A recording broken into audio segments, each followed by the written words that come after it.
Kids, welcome you all. आशा करती हूँ पाठ 1 का आपने अच्छी तरह अध्ययन किया होगा। और क्या आपने देखा कि कौन कौन से जीव जंतु आपके परिवार का भी हिस्सा है। बच्चों, आज के हमारे सेशन 3 में व्याकरण में आ रहे मुख्य विषय स्वर, व्यंजन और संयुक्त अक्षर के बारे में हम थोड़ी जानकारी प्राप्त करेंगे। बच्चों, हम रोज कई प्रकार की ध्वनियाँ या आवाज़ें सुनते हैं, जैसे कि पशु पक्षियों के बोलने की ध्वनियाँ, वाहनों के चलने की ध्वनियाँ। जब हम बोलते हैं तो हमारे मुख से भी कई प्रकार की ध्वनियाँ निकलती है। हमारे मुख से निकली हुई ध्वनियों से ही भाषा बनती है। व्याकरण में ध्वनि का अर्थ होता है वर्ण। देखिए, पिता शब्द में ध्वनियाँ है पी जमा ता। इन ध्वनियों को और भी तोड़ा जा सकता है, जैसे प हलंत जमा छोटी ई जमा त हलंत जमा आ। इन ध्वनियों को अब हम और नहीं तोड़ सकते। ये सबसे छोटी ध्वनियाँ है। सबसे छोटी ध्वनियाँ ही वर्ण कहलाती है। यानी कि हम कह सकते हैं कि जिस ध्वनि के टुकड़े ना हो सके उसे वर्ण या अक्षर कहते हैं। वर्ण के 2 भेद होते हैं, स्वर और व्यंजन। वर्णों के समूह को वर्णमाला कहते हैं।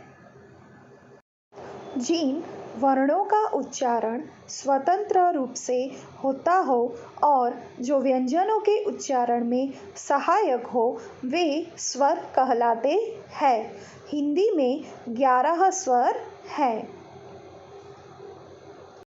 जिन वर्णों के पूर्ण उच्चारण के लिए स्वरों की सहायता ली जाती है, वे व्यंजन कहलाते हैं। व्यंजन बिना स्वरों की सहायता के बोले ही नहीं जा सकते हैं। हिंदी में 36 व्यंजन है। जैसा कि हम जानते हैं, व्यंजन बिना स्वरों की सहायता के बोले ही नहीं जा सकते हैं। स्वरों का जो बदला हुआ रूप व्यंजन के साथ प्रयोग किया जाता है, उसे हम मात्रा कहते हैं। बच्चों, हम जब व्यंजन क ख बोलते हैं तो उसमें हमें पीछे अ की ध्वनि सुनाई देती है। स्वर अ की कोई भी मात्रा होती नहीं है। अब हमारा अगला विषय है संयुक्त अक्षर, जो 2 व्यंजनों के मेल से बनते हैं। हमारे पाठ में मच्छर, गश्त और मस्त जैसे शब्द में संयुक्त अक्षर आ रहे हैं।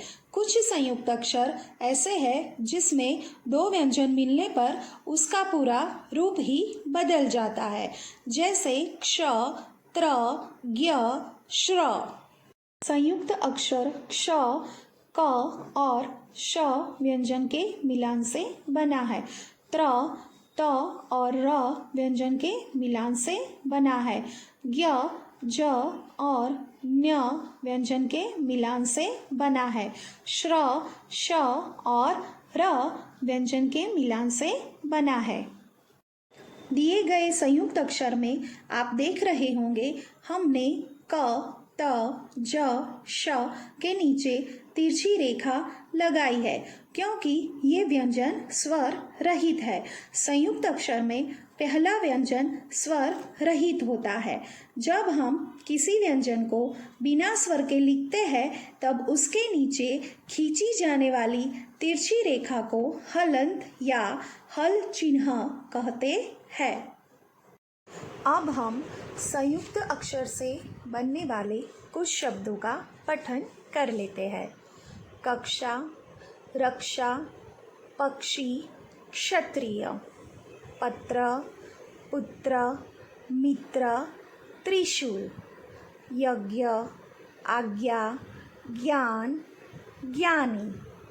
श्री, श्रम, आश्रम, श्रमिक।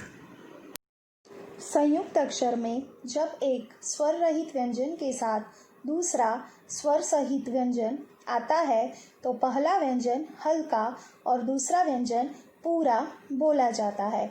तो चलिए कुछ शब्द पढ़कर समझते हैं। लट्टू शब्द में ट व्यंजन 2 बार आया है। पहला ट हल्का बोला गया है और दूसरा स्वर के साथ पूरा बोला गया है। नमस्ते शब्द में स को हल्का और त को पूरा बोला गया है। आइए कुछ और शब्दों पर भी हम नज़र डाल लेते हैं। कच्चा, मच्छर, पत्थर, बच्चा, लड्डू, बिल्ली, मक्खन, पुस्तक, उत्तर। बच्चों, मैं आशा रखती हूँ कि संयुक्त अक्षर को भी आपने अच्छी तरह समझ लिया होगा। आज का यह सेशन हम इधर ही समाप्त कर रहे हैं। So bye bye to all and take care.